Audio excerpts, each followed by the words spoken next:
আসসালামু আলাইকুম dear friends. আশা করি সবাই ভালো আছেন। আপনাদের সাথে আছে আমি রাজল বাপ্পি।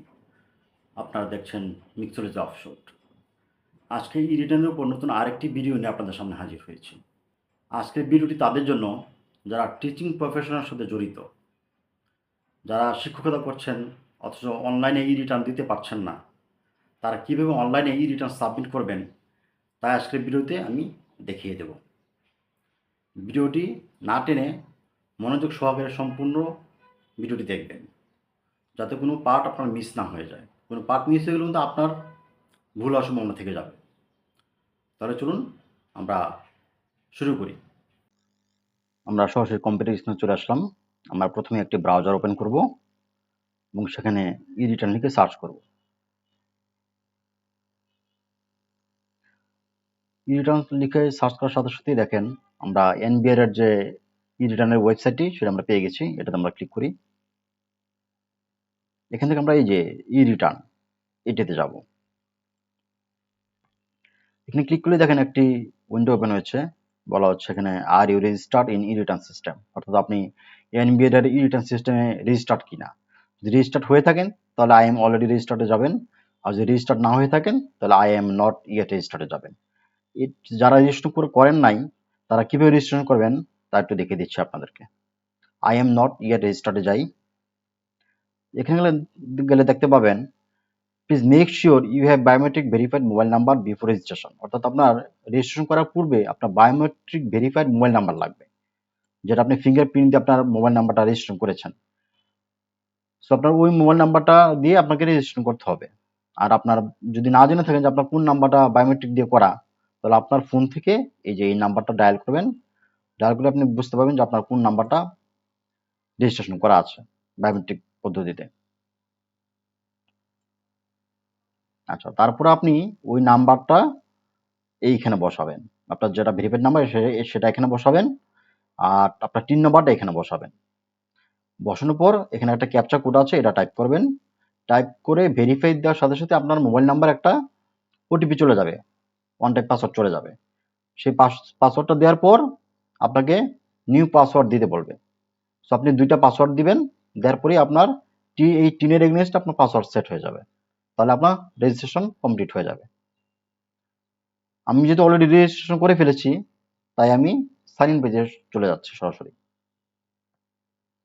এখানে আমি টিন নাম্বারটা বসাবো।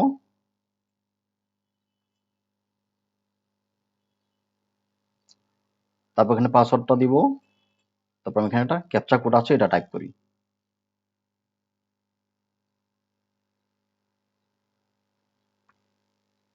সাইন ইন ক্লিক করলাম। আমার সাইন ইন হয়ে গিয়েছে। সো এখান থেকে আমি যে সাবমিশনের আন্ডারে রেগুলার রিটার্ন এটাতে আমরা যাব।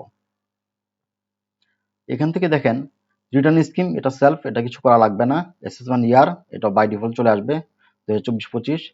ইনকাম ইয়ার এটা হচ্ছে গত বছর জুলাই থেকে এই বছর জুন পর্যন্ত, এটাও চলে আসবে। Taxable income in the above mention income ইয়ার, হ্যাঁ আমাদের ট্যাক্সেবল ইনকাম আছে এই অর্থ বছরে, তাই এটা ইয়েস দিলাম। Any income which is fully এক্সাম্পটেড from tax, অর্থাৎ আপনার এমন কোনো ইনকাম আছে যেটা ট্যাক্স ফ্রি, সো আমাদের নাই, এটা আমরা অন্য দিলাম।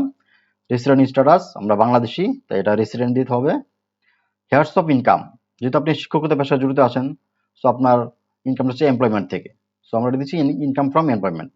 আর আপনার যদি শিক্ষকতা পেশার পাশাপাশি অন্য কোনো জায়গা থেকে আপনার ইনকাম হয়ে থাকে তাহলে সেটা আপনাকে এখানে দিতে হবে, যেমন income from brand, income from agriculture, income from business, capital gain, income from financial asset, income from other source. যদি থেকে থাকে সেটা আপনি এখানে দিবেন, আর না থাকলে শুধুমাত্র এটাই দিবেন, income from employment. Any income from the following source, যদি আপনার এখানে থেকে থাকে কোনো কিছু, যেহেতু আপনি শিক্ষিত পেশায় আছেন, সো এগুলো আপনার দরকার হবে না। সো এটা আমরা স্কিপ করে সেভ এন্ড কন্টিনিউ দিচ্ছি। Additional information, location of main source income, অর্থাৎ আপনি যে স্কুল থেকে যে স্কুলে শিক্ষকতা করছেন সেই স্কুলটা কোন এলাকায় আছে, সেটা কি ঢাকা সাউথ সিটিতে আছে নাকি ঢাকা নর্থ সিটি কর্পোরেশন নাকি চিটাগাং নাকি বরিশাল, বা যে জায়গায় হন না কেন সেই জায়গাটা আপনাকে এখানে মেনশন করতে হবে। আমি দিয়েছি ঢাকা সাউথ সিটি কর্পোরেশন। আচ্ছা, war wanted gazetted from freedom voter, আপনাকে যুদ্ধ হতো কিনা তাহলে এটা আপনাকে দিতে হবে, বা পার্সন উইথ ডিসেবিলিটি যদি থাকেন সেটা আপনাকে মেনশন করতে হবে এখানে। তো আমাদের এগুলো নাই, সো ওগুলো স্কিপ করছি। Claim tax rebate for investment, অর্থাৎ আপনার যে ট্যাক্সটা আসবে সেই ট্যাক্সের উপর আপনি কিছু ছাড় পাবেন যদি আপনি ইনভেস্ট করে থাকেন। কোথায় কোথায় ইনভেস্ট করবেন সেটা আমরা পরে পেজে গেলেই দেখতে পাবো, যেমন ডিপিএস, সঞ্চয়পত্র, বন্ড, হ্যাঁ, এসবের জায়গাতে আপনার ইনভেস্ট করলে আপনার ট্যাক্সের উপর একটা রিবেট আসে। যদি আপনার সেরকম ইনভেস্টমেন্ট থেকে থাকে তাহলে আপনি ইয়েস দিবেন, না থাকলে নো দিবেন। আমি এটা ইয়েস দিলাম। Share holder director of a company, আপনি কোনো কোম্পানি শেয়ার হোল্ডার কিনা, নো। আইটি 10B রিকোয়ারমেন্টসে কি আছে, গ্রস ওয়েলথ ওভার 50 লাখ, অর্থাৎ আপনার টোটাল মোট সম্পদ 50 লাখের বেশি কিনা, যদি থাকে তাহলে ইয়েস দিবেন, না থাকলে নো দিবেন। ওন মোটর কার, আপনার নিজস্ব গাড়ি আছে কিনা, থাকলে ইয়েস দিবেন, না থাকলে নো দিবেন। ওন অফশোর প্রপার্টি, আপনার কোনো নিজস্ব অফশোর প্রপার্টি, অফশোরে কোনো প্রপার্টি আছে কিনা, থাকলে ইয়েস দিবেন, না থাকলে নো দিবেন। Have house property in any city corporation, কোনো সিটি কর্পোরেশন আন্ডারে আপনার কোনো হাউস প্রপার্টি আছে কিনা, থাকলে ইয়েস দিবেন। IT 10B may not be mandatory, still want to submit, এটা আপনি ইয়েস দিবেন, ইয়েস দিয়ে সাবমিট করবেন। আচ্ছা, আমরা চলে আসি ইনকাম পেজে। এইখানে দেখেন আমি আপনাদের বোঝার সুবিধার্থে আমি কিছু ডেটা এখানে অলরেডি বসায় রাখছি স্যাম্পল হিসেবে আর কি। অ্যাকচুয়াল ভ্যালু না, আমি আপনাদের বোঝার সুবিধার্থে কিছু র্যান্ডম ভ্যালু এখানে বসায় রাখছি যাতে আমার কাজ করতে সুবিধা হয়। ইনকাম ফরম্যাটে কি আছে দেখেন, এমপ্লয়মেন্ট টাইপ, অর্থাৎ আপনি কোন ধরনের চাকরি করেন, সরকারি চাকরি, বেসরকারি চাকরি, যেটাই করেন না কেন সেটা আপনাকে এখান থেকে সিলেক্ট করতে হবে। Government pay scale, payment through IBS plus plus, payment not through IBS plus plus, government pay স্কেলের জন্য। প্রাইভেট অবলিক আদার দেন গভর্নমেন্ট পে স্কেল, আমি এটা দিলাম প্রাইভেট স্কুল। আচ্ছা, আপনার যদি সরকারি চাকরি, সরকারি স্কুল হয়ে থাকে তাহলে আপনি এখানে সরকারিটা দিবেন। যদি আপনার আইবিএস প্লাস প্লাসের মধ্যে স্যালারি হয় তাহলে এটি সিলেক্ট করবেন। আমরা দেশে প্রাইভেট। আচ্ছা, নেম অফ দ্য এমপ্লয়ার, অর্থাৎ আপনি কোথায় চাকরিটা করেন, কোন স্কুলে চাকরিটা করেন, স্কুল বা কলেজ, সেই স্কুল কলেজের নামটা দিবেন। আমি এখানে দিলাম বিগুনেসন নুন স্কুল অ্যান্ড কলেজ। এটা জাস্ট আমি যদি স্কুলে সবাই চিনে তাই আমি স্কুল নামটা ব্যবহার করছি আর কি। হ্যাঁ, এটা আমি জাস্ট একটা ডেমো হিসেবে ব্যবহার করতেছি এখানে। ডেজিগনেশন, এখানে আমি দিলাম senior teacher. Share holder director, না, এটা কোনো শেয়ার ডিরেক্টর নাই। পার্টিকুলার, বেসিক স্যালারি, অর্থাৎ আপনি গত এক বছরে টোটাল কত টাকা বেসিক স্যালারি পেয়েছেন স্কুল থেকে সেটা আপনি এখানে দিবেন। আমি দিলাম 3 লক্ষ টাকা। হাউস রেন্ট অ্যালাউন্স, আপনি গত এক বছরে টোটাল কত টাকা হাউস রেন্ট পেয়েছেন সেটা দিবেন। মেডিকেল অ্যালাউন্স কত টাকা পেয়েছেন সেটা এখানে দিবেন। কনভেন্স অ্যালাউন্স কত টাকা পেয়েছেন সেটা দিবেন। ফেস্টিভ্যাল বোনাস কত টাকা পেয়েছেন সেটাও দিবেন এখানে। এটা হচ্ছে গত এক বছরের হিসাব। গত এক বছর আপনি এই বাবদ এত টাকা পেয়েছেন আপনি এখানে। এর বাইরে যদি আপনার কোনো ইনকাম থেকে থাকে সেটা আপনি এখানে যে অ্যাড মোর আছে এখান থেকে আপনি সিলেক্ট করবেন। আপনার গ্র্যাচুইটি থাকলে গ্র্যাচুইটি, আদার বোনাস, লিভ অ্যালাউন্স, হ্যাঁ, আপনার যে অন্য যে কোনো ধরনের আপনার যদি কোনো অ্যালাউন্স পেয়ে থাকেন সেটা আপনি এখানে অ্যাড করবেন। আমার নেই, সো এটা আমি স্কিপ করে এই পাশে চলে আসলাম। নন ক্যাশ বেনিফিট যদি আপনার পেয়ে থাকেন সেটা আপনি এখানে দিবেন, যেমন rent free accommodation at concessional rate, vehicle facility, other non cash benefit যদি থেকে থাকে আপনি দিবেন, না থাকলে এগুলো দেওয়ার দরকার নেই। আপনাকে স্কিপ করে সেভ এন্ড কন্টিনিউ দিবেন। রিবেট, ওই যে আমরা যেটা প্রথম পেজে বলে আসছিলাম যে আপনার যদি এই কোনো ইনভেস্ট থেকে থাকে সেই ইনভেস্টের উপর কিন্তু আপনার ট্যাক্সের একটা ছাড় আছে। কোথায় কোথায় ছাড় আছে সেটা আমরা একটু দেখি। লাইফ ইন্স্যুরেন্স প্রিমিয়াম যদি থাকে এটাতে আপনি ছাড় পাবেন। ডিপিএস থাকলে এটাতে ছাড় পাবেন। এপ্রুভ সঞ্চয়পত্র থাকলে ছাড় পাবেন। তারপর listed stock, share, general provident fund, recognise provident fund, যদি আপনার স্কুলে প্রভিডেন্ট ফান্ড থেকে থাকে সেটা এখানে দিলে আপনি এটা ওর উপর ছাড় পাবেন। আচ্ছা, তো আমি এখান থেকে দিলাম আমার শুধু ডিপিএস আছে, সো এটা আমি এড করলাম এখানে। আমি ব্যাংকের নাম, কোন ব্যাংকে আপনার ডিপিএসটা করা এই ব্যাংকের নাম দিবেন। আমি এখানে একটা XYZ একটা নাম বসালাম। অ্যাকাউন্ট নাম্বার দিবেন, ডিপিএস এর যে অ্যাকাউন্ট নাম্বার সেটা আপনি এখানে দিবেন। ডিপোজিট অ্যামাউন্ট, গত এক বছর আপনি কত ডিপোজিট করছেন সেই অ্যামাউন্টটা দিবেন। ধরুন আমি 5,000 টাকা ডিপোজিট করছি, 5 বরং 60,000 টাকা 12 মাসে, সো এই টাকাটা আসছে। সো এটাই আপনার রিবেটের জন্য অ্যাপ্লিকেবল হবে, এই 60,000 টাকা। টোটাল হচ্ছে ডিপিএস এর আপনার যত টাকা ডিপিএস করেন না কেন, হাইস্ট হচ্ছে 1,20,000 টাকা পর্যন্ত আপনাকে রিবেটের জন্য অ্যালাউ করবে। আপনি যেখানে 2 লক্ষ টাকা ইনভেস্ট করে থাকেন তাও কিন্তু আপনাকে 2 লক্ষের জন্য কিন্তু আপনাকে ছাড় দিবে না, আপনাকে দিবে 1,20,000 টাকার জন্য ছাড় দিবে। আচ্ছা, দেখেন নিচে দেখেন সামারি চলে আসছে। টোটাল অ্যাকচুয়াল ইনভেস্টমেন্ট 60,000 টাকা, টোটাল এলাওয়েবল ইনভেস্টমেন্ট ফর রিবেট 60,000 টাকা। আমরা 7 কন্টিনিউ দিই। আমরা এক্সপেন্ডিচারে চলে আসলাম। এখানে হচ্ছে আপনি গত এক বছরে আপনার টোটাল কত টাকা খরচ করেছেন, খাদ্য, বাসস্থান, আপনার লাইফস্টাইল বাবদ যত টাকা খরচ করছেন টোটাল সমস্ত টোটাল হিসাবটা আপনি এখানে দিবেন, এক্সপেন্সটা দিবেন। যেমন আমি এখানে দিয়েছি expense for food, clothing and other essential, আমার যা যা লাগে অন্যান্য 1,60,000 টাকা। অ্যাকোমোডেশন এক্সপেন্স, বাসা ভাড়া, এই বাবদ আমি দিয়েছি 1,20,000 টাকা। অটো অ্যান্ড ট্রান্সপোর্টেশন এক্সপেন্স এটা আমি 0 রাখলাম। হাউস হোল্ড আপনার যদি কোনো গাড়ি থেকে থাকে যে ড্রাইভার স্যালারি আছে, ফুয়েল আছে, মেইনটেন্যান্স আছে, সেক্ষেত্রে আপনি এটা অ্যাড করবেন। আমার নাই, এজন্য আমি এটা স্কিপ করছি। House hold and utility expense এখানে আমি দিলাম 27,000 টাকা। এটার মধ্যে কি কি আছে দেখেন, ইলেকট্রিসিটি আছে, গ্যাস আছে, ফোন ইন্টারনেট আছে, হোম সাপোর্ট আছে, এই সব কিছু মিলিয়ে আমি টোটাল 27,000 টাকা এখানে দিয়ে দিচ্ছি। তারপর হচ্ছে এনি আদার্স এক্সপেন্স নাই, আমার দেখেন আর কোনো খরচ নাই। দেখেন থাকলে আপনি এটা অ্যাড করবেন, না থাকলে দরকার নাই। আপনার যদি কোনো সোর্স ট্যাক্স কেটে থাকে সেটা আপনি এখানে দিবেন। আমার সোর্স ট্যাক্স কাটা নাই, তাই এটা আমি ব্ল্যাঙ্ক রাখছি। সো আমার টোটাল খরচ কত হলো, 3,07,000 টাকা। আমি গত 1 বছরে আমার জীবন ধারণ বাবদ আমি 3,07,000 টাকা খরচ করছি। আমি 7 কন্টিনিউ দিয়ে পরের পেজে চলে যাই। অ্যাসেট অ্যান্ড লায়াবিলিটিস, এটা খুবই গুরুত্বপূর্ণ একটা পেজ আপনাদের জন্য। এটা আপনাদের খুব সতর্কতার সাথে ফিল আপ করতে হবে। এখানে হচ্ছে আপনার টোটাল যত অ্যাসেট আছে, সমস্ত অ্যাসেট আপনি এখানে অ্যাড করবেন। সেই সাথে আপনার যদি কোনো লোন থেকে থাকে সেটা আপনি এখানে দিবেন। অর্থাৎ অ্যাসেট অ্যান্ড লায়াবিলিটিস দুটি আপনাকে এখানে দিতে হবে। তো বিজনেস ক্যাপিটাল আমার নাই। নন এগ্রিকালচার প্রপার্টি, আপনার যদি কোনো অকৃষি জমি থাকে, হাউস প্রপার্টি থাকে, সেগুলো আপনি এখানে দিবেন। এগ্রিকালচার প্রপার্টি যদি থেকে থাকে, কৃষি জমি থাকলে সেটা আপনি এখানে দিবেন। আমার নাই, সেগুলো আমি দিচ্ছি না। ফিনান্সিয়াল অ্যাসেট, আমার কি ফিনান্সিয়াল অ্যাসেট আছে, আমার শেয়ার, ডিবেঞ্চার, বন্ড নাই, সঞ্চয়পত্র নাই, থাকলে আপনি সেটা অ্যাড করবেন। ফিক্সড ডিপোজিট, টার্ম ডিপোজিট, আমার ফিক্সড ডিপোজিটও নাই, টার্ম ডিপোজিটও নাই। ডিপিএস, আমার ডিপিএস আছে, যেটা আমি রিবেটের জন্য আমি অলরেডি বলে আসছি। সো এটা আমি টিক দিলাম। টিক দিলে এরকম একটা ঘর চলে আসবে। দেখেন এখানে যে পার্টিকুলারে আপনি দিবেন DPS. Name of the bank, কোন ব্যাংকে ডিপিএসটা করছেন সেই ব্যাংকের নামটা আপনি এখানে দিবেন। অ্যাকাউন্ট নাম্বার দিবেন এখানে। আর ব্যালেন্স অ্যামাউন্ট, অর্থাৎ আপনি আপনার এখন ওই ডিপিএস অ্যাকাউন্টে কত টাকা ব্যালেন্স আছে, গত 1 বছরে যেটা জমা করছেন সেটা না কিন্তু। ধরেন যে আপনি এই অ্যাকাউন্টটা চালাচ্ছেন গত 4 বছর ধরে বা 5 বছর ধরে। সো এই গত 5 বছর টোটাল এখন ব্যালেন্স কত আছে ওই টাকাটা আপনি এখানে দিবেন। আচ্ছা, লোনস গিভেন টু আদার্স, আমি কাউকে লোন দেই নাই। Provident fund and other fund, এটা আমার নাই। আদার ফিনান্সিয়াল অ্যাসেট, এটাও নাই। সো এগুলো আমি টিক দিচ্ছি না। মোটর কার, আচ্ছা এখানে আমি দিলাম যে আমার একটা মোটরসাইকেল আছে, সো এটা আমার একটা অ্যাসেট, সো এটা আমাকে এখানে দিতে হবে। রেজিস্ট্রেশন নাম্বার দিবেন, মোটরসাইকেলের রেজিস্ট্রেশন নাম্বার এটা এখানে দিবেন। Type of, type and particular কি, মোটরসাইকেল না কার না অন্য কিছু, আমার মোটরসাইকেল তাই আমি মোটরসাইকেল দিলাম। টাইপ অফ একুইজিশন, এটা আমি কি করেছিলাম, কিনেছিলাম বা ইনহেরিট করে পাইছেন কিনা উত্তরাধিকার সূত্রে, বা কেউ গিফট করেছে কিনা। যদি পারচেস করেন তাহলে পারচেস দিবেন। ইঞ্জিন ক্যাপাসিটি, অর্থাৎ এটা কত সিসির গাড়ি সেটা দিবেন, 150 সিসি।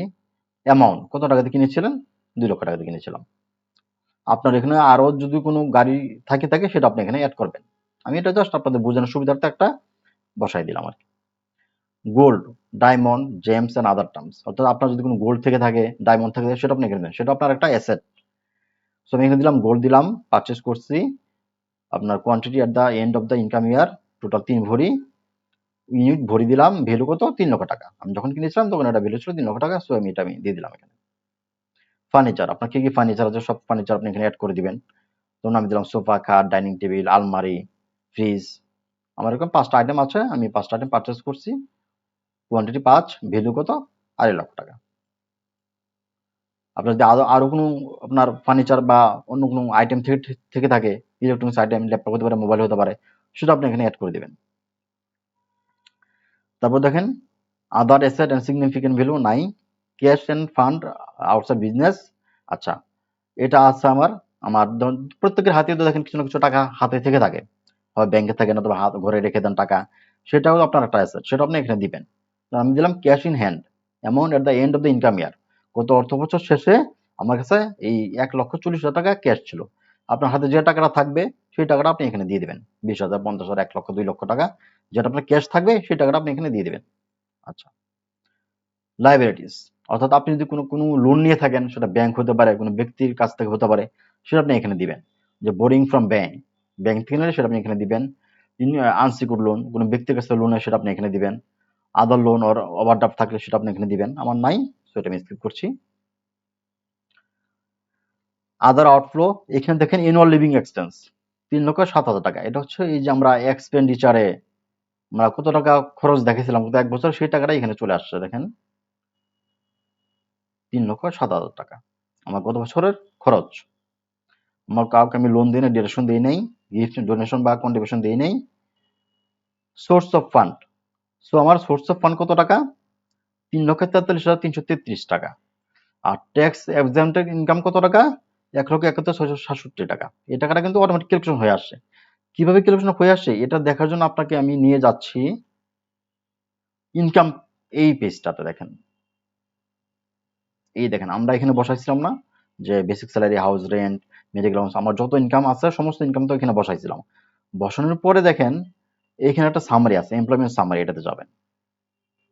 এই দেখেন এখানে সমস্ত ইনকামটা চলে আসছে, বেসিক বাবদ, house rent, medical, convince allowance বাবদ যা যা পাইছি আমি, টোটালটা কত আসছে?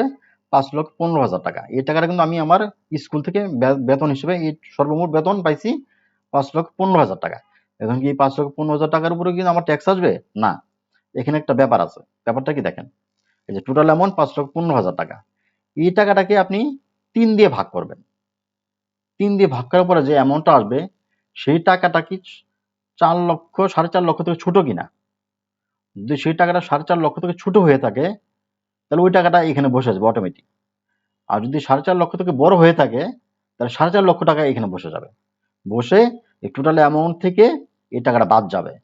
বাদ গেলে যে টাকাটা আসবে এই টাকাটার উপরে আপনার ট্যাক্স আসবে। আর এখানে যে টাকাটা এটা হচ্ছে আপনার ট্যাক্স ফ্রি টাকা, এটার উপর কোনো ট্যাক্স আসবে না। তো আপনার দেখেন এই যে 5,15,000 3 দিয়ে ভাগ করার পরে আমার এই টাকাটা আসছিল, এটা কিন্তু 4.5 লক্ষ থেকে ছোট, তাই এই টাকাটা এখানে বসে গেছে। সো এই টাকা আমাকে ট্যাক্স ফ্রি করে দিয়েছে সরকার। এটা থেকে মাইনাস করলে হয় 3,43,333 টাকা। এখন এটার উপর আমার ট্যাক্স আসবে। ওই যে আমরা অ্যাসেট এন্ড লায়াবিলিটি পেজে যেটা দেখে আসলাম এই টাকাটা কিন্তু ওখানে গেছে, এই টাকাটা আর এই টাকাটা, এই দেখেন 3,33,000 আর 1,71,000, এটা কিন্তু আমার এই যে এখানে চলে আসছে। এই যে ইনকাম শোন ইন দ্য রিটার্ন 3,43,333 টাকা, আর tax exempted income and allowance 1,71,667 টাকা। এটা কিন্তু ওই পেজ থেকে চলে আসছে অটোমেটিক, আপনার কিছু করা লাগবে না এখানে। আচ্ছা, net wealth of previous income year, অর্থাৎ আপনি গত বছর যদি রিটার্ন জমা দিয়ে থাকেন সেই রিটার্নে আপনার কত টাকা নেট ওয়েলথ ছিল সেটা আপনি দেখে এখানে বসাই দেবেন। সেটা কিন্তু আপনার গত বছর যে ইনকামটা সাবমিট করছেন সেই ইকোনমিক স্পিড বা ট্যাক্স সার্টিফিকেট সেখানে আপনি দেখে নেবেন আপনার টোটাল কত টাকা নেট ওয়েলথ ছিল, সে টাকাটা আপনি এখানে বসাই দেবেন। আমি এখানে বসালাম 9,12,000 টাকা। আচ্ছা, এইখানে দেখেন টোটালটা একটা সামারি দাঁড়াইছে, আমি এখানে যা যা অ্যাড করছি সমস্ত কিছু সামারি আমার নিচে চলে আসছে। এই দেখেন গ্রস ওয়েলথ, আমি টোটাল এখানে কত টাকা অ্যাসেট অ্যাড করছি, এই আমার financial asset, DPS, gold, motorcycle, furniture বাবদ এই সমস্ত যোগ করে চলে আসছে কত টাকা? 11,20,000 টাকা চলে আসছে। আচ্ছা, টোটাল লাইবিলিটিস আমার কোনো লোন টোন নেই, এটা জিরো। নেট ওয়েলথ, সো আমার এটাই আমার যেহেতু লোন নাই, সো এটাই আমার পুরো নেট ওয়েলথ চলে আসছে এখানে এই বছরের জন্য। Net wealth at the last date of previous income year, অর্থাৎ গত বছর আমার নেট ওয়েলথ কত ছিল, এই যেখানে বসেছি 9,12,000 টাকা, এটা এখানে চলে আসছে দেখেন 9,12,000 টাকা। সো আমার চেঞ্জ কতটুকু হইলো এখন? চেঞ্জ ইন নেট ওয়েলথ, অর্থাৎ আমার এই বছর হচ্ছে নেট ওয়েলথ 11,20,000 টাকা, আর গত বছর ছিল 9,12,000 টাকা। এটা থেকে এটা মাইনাস করলে হয় 2,08,000 টাকা। এই চেঞ্জ ইন নেট ওয়েলথ এটা কিন্তু আমরা এখানে চলে আসছে। এই বছরে কত টাকা আমার চেঞ্জ হইলো, পরিবর্তন হইলো, ইনকাম বাড়লো না কমলো? আচ্ছা, আদার ফান্ড আউটফ্লো ডিউরিং ইনকাম ইয়ার, এটা হচ্ছে আপনি গত বছর মানে এই গত অর্থ বছর আপনি টোটাল কত টাকা খরচ করছেন, এই যেখানে বসেছিলেন 3,07,000 টাকা, এই যেখানে চলে আসছে দেখেন 3,07,000 টাকা খরচ হয়েছে। তো আমার টোটাল কত টাকা ফান্ড আউটফ্লো হইলো, এই খরচের সাথে এই যে চেঞ্জ ইন নেট ওয়েলথ এটা যোগ হবে। 3 আর 2 যোগ করলে 5 লক্ষ টাকা, এই 8,7,15,000, এই যে 5,15,000 টাকা দেখেন মিলে গেছে আমার। সো এটাই হচ্ছে আমার সোর্স অফ ফান্ড, এই যে 5,15,000 টাকা, এই যে সোর্স অফ ফান্ড 5,15,000 টাকা, যেটা আমরা এই যে এই ইনকাম এখানে দেখে আসছিলাম। এই যে ইনকামে দেখেন 5,15,000 টাকা টোটাল কিন্তু আমার এখানে দেখাচ্ছিল। এই যে 5,15,000 টাকা টোটাল ইনকাম, এই ইনকামটাই কিন্তু দেখেন এখানে মিলে গেছে আমার। এই যে 5,15,000 টাকা সোর্স অফ ফান্ড। সো আমার ডিফারেন্স কোনো নাই, অর্থাৎ আমার মাইনাসও নাই প্লাসও নাই। আপনার কিন্তু এই ডিফারেন্স ভ্যালুটা অবশ্যই জিরো হওয়া লাগবে। জিরো না হলে কিন্তু আপনি বলবেন, বুঝতে পারবেন যে আপনার এখানে কোথাও ভুল হয়েছে। সো আপনাকে অবশ্যই ডিফারেন্স জিরো হতে হবে। আমার মিলে গেছে, তাই আমি 7 কন্টিনিউ দিচ্ছি। ট্যাক্স এন্ড পেমেন্ট, এই বিদেশে আমরা দেখবো যে আমার কত টাকা ট্যাক্স আসে, কত টাকা পেমেন্ট করতে হবে, এখানে দেখবো। এখানে তেমন কিছু আপনার করার নাই। দেখেন ইনকাম ফ্রম এমপ্লয়মেন্ট, আমি এমপ্লয়মেন্ট থেকে এই টাকাটা ইনকাম করছি, আগের পেজ থেকে এটা চলে আসছে। আর ট্যাক্স এক্সামটেড ইনকাম হচ্ছে 1,71,667 টাকা, এটার উপর ট্যাক্স আসবে না। এই দুটো মিলে কিন্তু আমার টোটাল ইনকাম। আচ্ছা দেখেন gross tax before tax rebate, অর্থাৎ ট্যাক্স রিবেট হওয়ার আগে আমার কোনো কত টাকা ট্যাক্স, আমার ট্যাক্সই আসা নাই, দেখেন আমার ট্যাক্স জিরো দেখাচ্ছে। আমার টোটাল ইনকাম হচ্ছে 3,43,000 টাকা। আমি এখানে যারটা দিয়ে দেখাচ্ছি, যে অ্যাকাউন্ট দিয়ে দেখাচ্ছি সে হচ্ছে কোনো ফিমেল, অর্থাৎ একজন মহিলা। মহিলাদের জন্য আপনার টোটাল ইনকাম যদি 4 লক্ষ টাকা না হয়, মানে বেসিক ইনকাম যেটা ট্যাক্সেবল ইনকাম, এটা যদি 4 লক্ষ না হয় তাহলে কিন্তু আপনার ট্যাক্স আসবে না, সেটা ট্যাক্স জিরো রিটার্ন দিতে হবে আপনাকে। 4 লক্ষ ক্রস করে ফেলে সেক্ষেত্রে কিন্তু আপনার ট্যাক্স দেওয়া লাগবে। সো আমার যদি ইনকাম হচ্ছে 3,33,000 টাকা, সো আমার ইনকাম আসে না, আমার ট্যাক্স হয় না, এটা তাই কিন্তু জিরো দেখাচ্ছে। আর পুরুষদের জন্য হচ্ছে 3.5 লক্ষ টাকা, 3.5 লক্ষ টাকা যদি ওভার হয় তাহলে আমাকে ট্যাক্স দিতে হবে। আর যদি 3.5 লক্ষ টাকা পর্যন্ত থাকে তাহলে আপনাকে ট্যাক্স দেওয়া লাগবে না, সেক্ষেত্রে আমার জিরো রিটার্ন আসবে। সো আমাদের এখানে জিরো রিটার্ন চলে আসছে, কোনো ট্যাক্স আসে নাই। ট্যাক্স রিবেট, আমার ট্যাক্স রিবেট পাইছি কত, 9,000 টাকা। ওই যে আমি একটা ডিপিএস দেখাইছিলাম, ইনভেস্ট করছি, সেখান থেকে আমাকে তারা 9,000 টাকা ছাড় দিছে। তো আমার ট্যাক্সই আসা নাই, সো আমার ছাড়টা কোনো কাজে আসবে না আর কি। যদি আমার ট্যাক্স আসতো, ধরুন আমার ট্যাক্স আসতো 10,000 টাকা বা 15,000 টাকা, তখন তখন ওই টাকা থেকে আমার এই টাকাটা মাইনাস হইতো। মাইনাস হলে যে টাকাটা আসতো ওই টাকাটি আমার ট্যাক্স দেওয়া লাগতো। সো এটা আমার কোনো কাজে আসবে না এখন। তো net tax after tax rebate, অর্থাৎ রিবেট পাওয়ার পর আমার ট্যাক্স কত, এটা জিরো, এটা জিরোই থাকবে। মিনিমাম ট্যাক্স কত টাকা, এটা নাই, আমার সার্টেজ নাই, এগুলো কোনো কিছুই নাই।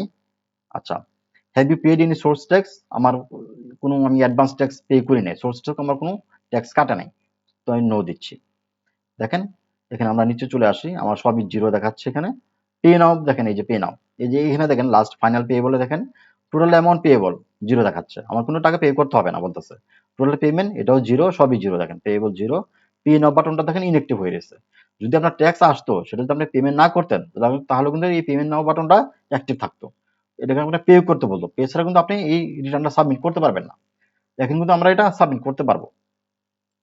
আচ্ছা, আপনাদের আরেকটু বলে দিই এখানে, ধরেন আপনার ট্যাক্স আসছে, আপনার এখানে 4 লক্ষ টাকার উপরে ইনকাম, তো তাহলে আপনার ট্যাক্স চলে আসবে।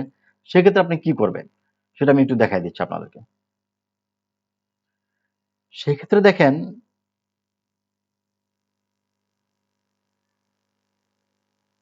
এই যে have you paid any source tax, advance tax or any regular tax, অর্থাৎ আপনি কোনো সোর্স ট্যাক্স পেমেন্ট করছেন কিনা। যদি পেমেন্ট করে থাকেন, ধরেন আপনার স্কুল থেকে আপনার একটা অ্যামাউন্ট প্রতি মাসে কেটে রেখে দেয় ট্যাক্স বাবদ, তাহলে কিন্তু আপনি সেটা ট্যাক্স পেমেন্ট করে ফেলছেন।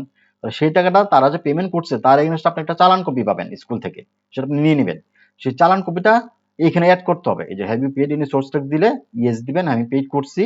আর যদি পেড না করে থাকেন তাহলে এটা নো থাকবে, আপনার এখানে এসে পেমেন্ট করতে হবে, যে এটা অ্যাক্টিভ থাকবে, এখানে দিলেই আপনাকে অথবা বিকাশ বা ব্যাংকের কার্ডের মধ্যে পেমেন্ট করতে হবে। পেমেন্ট করার পরে কিন্তু আপনি আবার এই পেজে চলে আসবেন এবং এখান থেকে আপনি এই যে প্রসিড টু অনলাইন দিলেই আপনার রিটার্ন সাবমিট হয়ে যাবে। আর আপনি যদি সোর্স ট্যাক্স দিয়ে থাকেন আগেই কেটে রেখে দেয়, তাহলে আপনি এটা ইয়েস দিবেন, এই যে ইয়েস দিবেন। Do you need to update your tax payment status, হ্যাঁ আপনি সেটা আপডেট করতে চান, ইয়েস আমি আপডেট করতে চাই, তাহলে এটা ইয়েস দিবেন। ইয়েস দিলে আপনাকে ই রিটার্নের লেজার পেজে নিয়ে যাবে, যখন আপনি ওই ট্যাক্সটা আপডেট করবেন চালান সহ। এটা আমি একটু দেখিয়ে দিচ্ছি আপনাদেরকে। এই দেখেন ই রিটার্ন লেজার পেজে আমরা চলে আসছি এখানে। এখান থেকে আপনি এই যে ক্লেম সোর্স ট্যাক্স এটাতে যাবেন, যে এই যে স্যালারি আইবাস প্লাস বা স্যালারি আদার্স, আপনি স্যালারি আদার্সে যাবেন। যারা সরকারি চাকরির মাধ্যমে আইবাস প্লাস স্যালারি পায় তারা এটাতে যাবেন। আমি এটাতে যাচ্ছি। এইখানে এসে দেখেন এই যে আপনি এখানে চালানটা অ্যাড করবেন। আপনার যে টাকাটা স্কুল থেকে কেটে রেখে দিচ্ছে ওই টাকাটা এগেনস্ট কিন্তু একটা চালান আছে কিন্তু। তারা যে এনবিআর কে প্রোভাইড করছে টাকাটা, এটা চালানের এগেনস্টে করছে, তো সেই চালান নাম্বারটা আপনি পাবেন। সেটা দেখে দেখে আপনি এখানে বসাবেন। ডিপোজিটিং অথরিটি আপনার যে স্কুলের নামটা দিয়ে দিবেন। ধরুন আপনি এখানে ভিকরুন্নাসা, আমি ভিকরুন্নাসা আপনি এখানে দিবেন। টাইপ করবেন, এখানে পুরো নামটা দিবেন। রেফারেন্স নাম্বার দরকার নাই। চালান নাম্বারটা আপনি এখানে দেখে দেখে বসায় দিবেন। স্যালারি যে স্টেটমেন্ট আপনি স্কুল থেকে পাবেন সেই একটা স্যালারি স্টেটমেন্ট নেবেন। সেই স্যালারি স্টেটমেন্টের সমস্ত কিছু ইনফরমেশন বলা আছে কিন্তু আপনার এখানে। সেটা দেখে দেখে আপনি এখানে বসাবেন। চালান নাম্বার দিবেন, চালান সার্টিফিকেট অ্যামাউন্ট, সেই চালানে এগেইনস্টে কত টাকা আপনার জমা হয়েছে ওই টাকাটা আপনি এখানে দিবেন। ধরেন 500 টাকা আপনার জমা হয়েছে। ব্যাংক নেম, কোন ব্যাংকের মাধ্যমে জমা করছে ওই ব্যাংকের নামটা আপনি এখানে দিবেন। রেফারেন্স ডেট দরকার নাই। ডেট অফ চালান, কত তারিখে সেই চালানটা দিছে ওইটা আপনি দেখে এখানে বসায় দিবেন। যে ডেটটা বসাইছে, চালানটা জমা দিচ্ছে ওই ডেটটা আপনি এখানে বসায় দিবেন। ক্লেম অ্যামাউন্ট, এখানে কত টাকা আপনি ক্লেম করবেন, যেহেতু 500 টাকা আপনার জমা হয়েছে, সো এখানে 500 টাকা আপনি ক্লেম করবেন।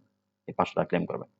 কোন ব্রাঞ্চ, এই ব্যাংকের কোন ব্রাঞ্চে জমা দিছে, ধরুন আমি মতিঝিল ব্রাঞ্চে জমা দিছে, ওটা আপনি দেখে নেবেন, দেখে এখানে বসায় দিবেন, সেভ দিবেন। সেভ দেওয়ার সাথে সাথে দেখেন এই যে আপনার এখানে চলে আসছে এই চালান অ্যামাউন্ট কত টাকা, ক্লেম অ্যামাউন্ট কত টাকা চলে আসছে। এই টাকাটা কিন্তু আপনার ওই আগের পেজে চলে যাবে, রিটার্নে চলে যাবে। এটা ওখানে যে আপনি যে পেমেন্ট করছেন ওখান থেকে মাইনাস হয়ে যাবে টাকাটা। যেহেতু আমরা পেমেন্ট করি নাই তাই এটা আমরা ডিলিট করে দিচ্ছি। আপনাদের বোঝার সুবিধাতে এটা আমি দেখাই দিলাম। যাদের ট্যাক্সের বিল এবং সোর্স ট্যাক্স কাটছে তারা কিভাবে আপনি এটা এখান থেকে অ্যাড করবেন। সো আমরা আগের পেজে চলে যাই, ট্যাক্স পেমেন্ট স্ট্যাটাস থেকে গো টু রিটার্ন। আমরা ট্যাক্স এন্ড পেমেন্ট পেজে চলে আসলাম। আবার আপনি ওখানে যে ওই যে চালানটা অ্যাড করে আসেন ওই টাকাটা কিন্তু এই যে এখানে চলে আসতো, এখানে চলে আসতো আপনার, এই যে এখানে এখানে কিন্তু চলে আসতো সোর্স ট্যাক্স হিসেবে টাকা কাটছে কিনা। এখন যেহেতু আমার কাটা নাই তাই জিরো আছে এখানে। সো আমাদের এখানে কাজ শেষ, আমরা প্রসিড টু অনলাইন রিটার্ন দিই। এইখানে দেখেন এই যে আপনি একটা টোটাল রিটার্নের একটা পিডিএফ পেজ পাবেন, যেখানে আপনি যত ইনফরমেশন আছে সমস্ত ইনফরমেশন আপনি এখানে দেখতে পাবেন। এখানে দেখবেন যে আপনার কোথাও কোথাও ভুল ভ্রান্তি আছে কিনা। যদি ভুল ভ্রান্তি থেকে থাকে তাহলে আপনি সেটা এডিট করে আসবেন। এডিট করে দেন আপনি সবার লাস্টে দেখেন এই যে সাবমিট রিটার্ন একটা পেজ আছে, সাবমিট রিটার্ন। এখানে আপনি সাবমিট করে দিবেন। সাবমিট করলে আপনার রিটার্নটা সাবমিট হয়ে যাবে।